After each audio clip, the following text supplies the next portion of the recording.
कितने पैसे कमाए? अभी मेरे ऊपर 96 लाख रुपए का कर्ज है। कितने? 96 लाख। 96 लाख रुपए का? गेमिंग लत की वजह से हिमांशु के ऊपर 96 लाख का कर्ज है। परिवार वाले बात नहीं कर रहे हैं, टूट चुके हैं। फ्रॉड की बात करने वाला ये आदमी खुद फ्रॉड है। अभी मेरे ऊपर 96 लाख रुपए का कर्ज है। 96 लाख के कर्जों तले डूबा ये जिगर वाला हिमांशु दरअसल कोई कर्ज लिया ही नहीं। कैसे? चलिए जानते हैं आज की इस एपिसोड में। इसको मैंने जिगर वाला क्यों कहा, इसकी बात हम आगे करेंगे, लेकिन उससे पहले चलिए जानते हैं इसके 49 रुपये से 96 लाख तक की कहानी शॉर्ट में। लेकिन उससे भी पहले जय श्री कृष्ण।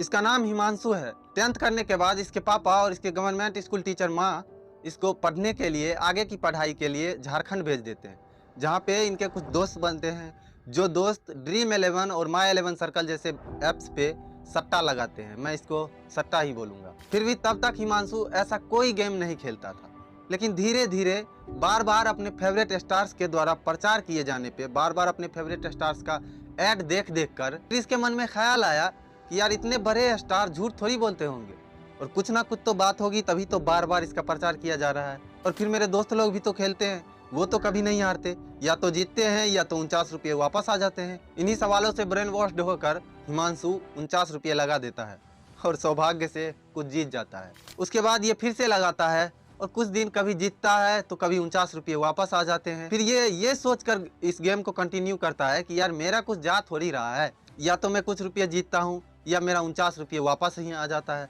तो मेरा इसमें क्या जाता है। फिर उसको ये बात भी पता थी कि इसमें लोग हारते भी हैं, लेकिन इसको लगने लगा कि यार हारते होंगे नए लोग या फिर कुछ बेवकूफ़ टाइप के लोग, मैं तो एक्सपर्ट हूँ, मैं थोड़ी ना हारूंगा इसमें। और ये सब सोच के हिमांशु गेम कंटिन्यू करता है, लेकिन तब शायद इसको ये भनक नहीं थी कि ये एडिक्ट हो रहा है, इसको लत लगती जा रही है गैम्बलिंग की। और धीरे धीरे हिमांशु को ये लगने लगा कि सबसे ज़्यादा पैसा तो गैम्बलिंग में ही है। शराब और बाकी नशीली चीज़ों को हाथ भी ना लगाने वाले इस लड़के से इसके गैम्बलिंग के नशे ने इसके पापा के साथ साथ इसकी पूरी फैमिली छीन ली। इसकी बात हम आगे करें। और ये और भी कई जगहों पे पैसा लगाने लगा, कभी जीतने लगा, कभी हारने लगा, कभी रुपया वापस आने लगा। धीरे धीरे धीरे धीरे इसको लत लगती गई। और फिर तब तक इसका 12th भी कंप्लीट हो चुका था और उनके पेरेंट के कहने पर इसने जेईई की तैयारी भी शुरू कर दी। और इसी बीच इसको और भी पैसों की ज़रूरत हुई गेम्स में लगाने के लिए, और इसको कहीं भी पैसा नहीं मिला, कोई व्यवस्था इससे नहीं हुई, तो ये अपने माँ के क्रेडिट कार्ड से 40,000 रुपये लगा दिए गैम्बलिंग में, और दुर्भाग्य से इस बार ये 40,000 रुपये हार गया। ये बात धीरे धीरे इसके घर वालों को पता चली, तो वही फैमिली ड्रामा रोना धोना के बाद इसको माफ़ कर दिया गया। लेकिन ये वहीं नहीं रुका, और भी बार बार ये खेलता रहा, कभी माँ के क्रेडिट कार्ड से, कभी घर से रुपये लेके, कभी किसी से कर्ज लेके। जितने भी रिश्तेदार थे जो इनको कर्ज दे सकते थे, उनसे ये कर्ज लेने लगा और गैम्बलिंग करने लगा। और तब तक इसका जेईई भी क्वालिफाई हो गया। लेकिन इसके मॉम डैड इसके गैम्बलिंग के लत से परेशान हो चुके थे, क्योंकि ये जिन रिश्तेदारों से, दोस्तों से कर्जा लिया था, वो इनके मॉम डैड को बताते थे कि मुझसे इतना लिया, कब लौटाओगे। हर जगह से इनके मॉम डैड को इसकी शिकायत मिल रही थी और इसके मॉम डैड इससे बिल्कुल परेशान हो चुके थे। तब इस कहानी में एंट्री होती है इसके बड़े भाई की, जिसने अपने मम्मी पापा से लड़ाई कर ली और ये कहा कि आपको बच्चे पालना आता ही नहीं है, मैं सुधारूंगा इसको।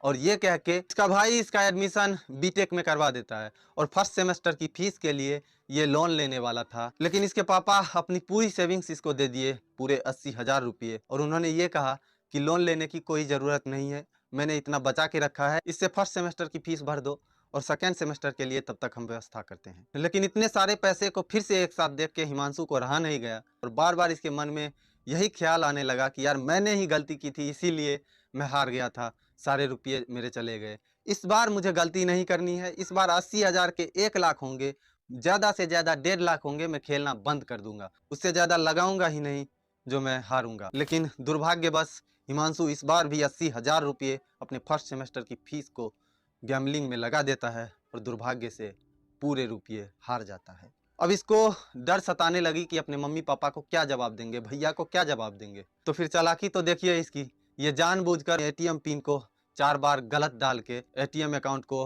48 आवर्स के लिए ब्लॉक करवा दिया, ताकि इसको 48 आवर्स की मोहलत मिल सके। जब इसके मम्मी पापा ने इससे पूछा तो इसने कहा कि गलती से मैंने ही गलत पिन डाल दिया था, इसीलिए ये ब्लॉक हो गया है, 48 आवर्स के बाद ये ऑटोमेटिकली ठीक हो जाएगा। लेकिन इसके मम्मी पापा को फिर से इस पे शक हुआ कि कहीं इस बार भी ये पैसे कहीं गैम्बलिंग में ना लगा दिया हो, और इसके पापा इसकी माँ को लेके बैंक चले गए। तब तक ये डर गया इस बात से कि मम्मी पापा को अब तो सच्चाई पता चल जाएगी, अब क्या करूँगा, और ये अपना डोर लॉक करके घर से भाग गए। फिर कुछ दिन बाद सब कुछ भूल के इसको वापस से घर बुलाया गया, ये कह के कि जैसे लोग अपाहिजों को घर में बिठा के खाना खिलाते हैं वैसे ही हम तुम्हें पाल लेंगे, बस तुम घर में बैठा रहो। लेकिन इसको लगने लगा कि यार गैम्बलिंग में बहुत अच्छी लाइफ है, क्योंकि तब तक इसको लत लग चुकी थी गैम्बलिंग की, रेस्टोरेंट की, खाना खाने की, अय्याशी करने की, और इसको घर में रहा नहीं गया। इस बार की इसकी गलती ने इससे इसके पापा के प्राण ले लिए। दरअसल इस बार ये अपने मौसी का 80,000 रुपये घर से लेके भाग गया, जो इसके टेंशन में बीमार हुए इसके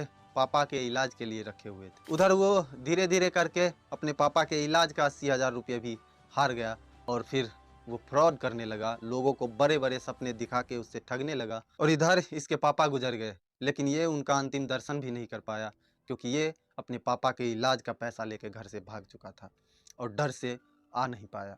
इधर हिमांशु गांव में, शहरों में दुकानदारों के पास जाने लगा, और वहाँ पे एक ऐसे आदमी को चुनता था जिस पे बाकी लोग विश्वास करें और जिसके कहने पे बाकी लोग इन्वेस्ट कर सके। और उनके पास ये जाके ये कहता था कि भैया आप अभी 1,000 रुपये दो, मैं आधा या 1 घंटा बाद आपको 1,500 रुपया दूंगा, तब तक मैं आपके पास बैठा ही रहूँगा, अगर नहीं दिया तो आप मेरे पैसे ले लेना या फिर मेरा फ़ोन ले लेना, वगैरह वगैरह। और फिर उस आदमी को विश्वास हो जाता, क्योंकि ये लड़का तो मेरे पास ही रहेगा, इसके पास फ़ोन भी है, इसके पास कुछ पैसे भी है, अगर 1000 के 1500 नहीं मिले तो मैं इसका फ़ोन ले लूँगा या फिर इसके रुपये ले लूँगा। और ये सोच के लोग इसको 1,000 रुपये देने लगे।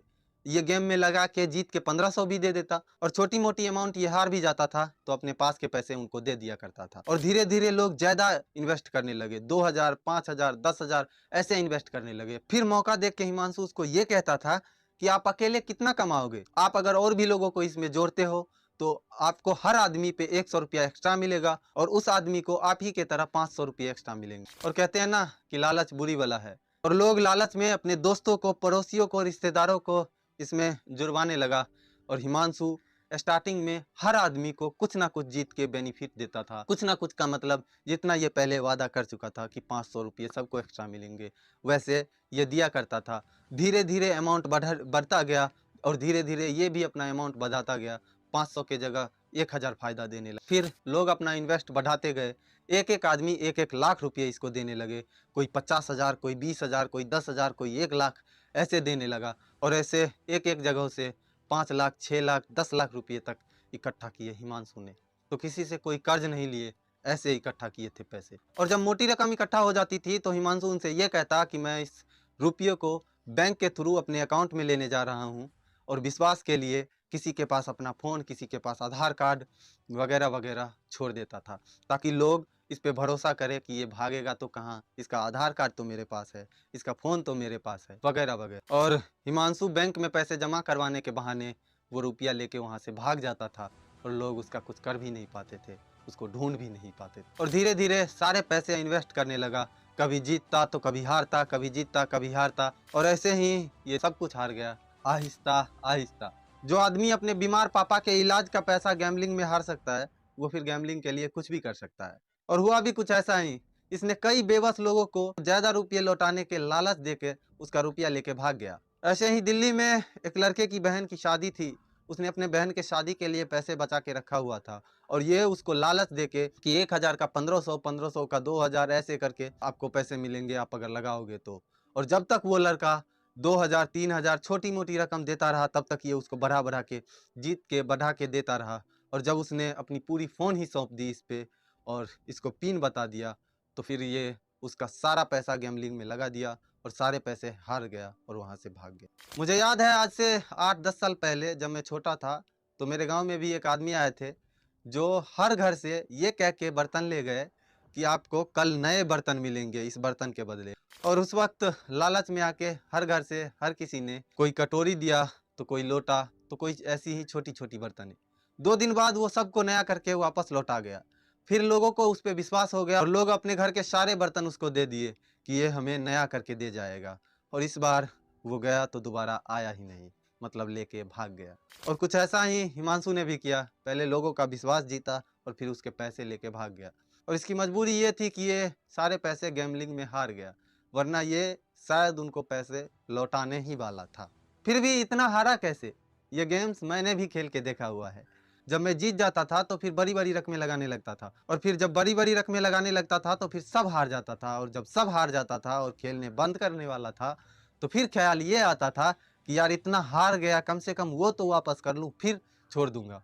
और जब उतना वापस आ जाता था तो फिर ये ख्याल आता था कि यार इतना वक्त इसमें गुजारा है, बस थोड़ा सा फायदा हो जाए, बस छोड़ दूंगा। यही सोच के गेम कंटिन्यू करता था और फिर सब हार जाता था, और यही क्रम बार बार चलते रहता था। फिर सोचता था कि यार फिर सब हार गया, कम से कम जितना लगाया उतना ऊपर कर लूँ, फिर छोड़ दूंगा। बार बार ये क्रम चलता रहता था, क्योंकि मैं रॉयल्टी बेस पे काम करने वाला एक सॉन्ग राइटर हूँ, और मुझे लगता था कि यार इससे ज़्यादा तो मैं एक बार हिट हो जाऊंगा तो कमा लूँगा, और ये सोच के मैं एडिक्ट होने से बच गया।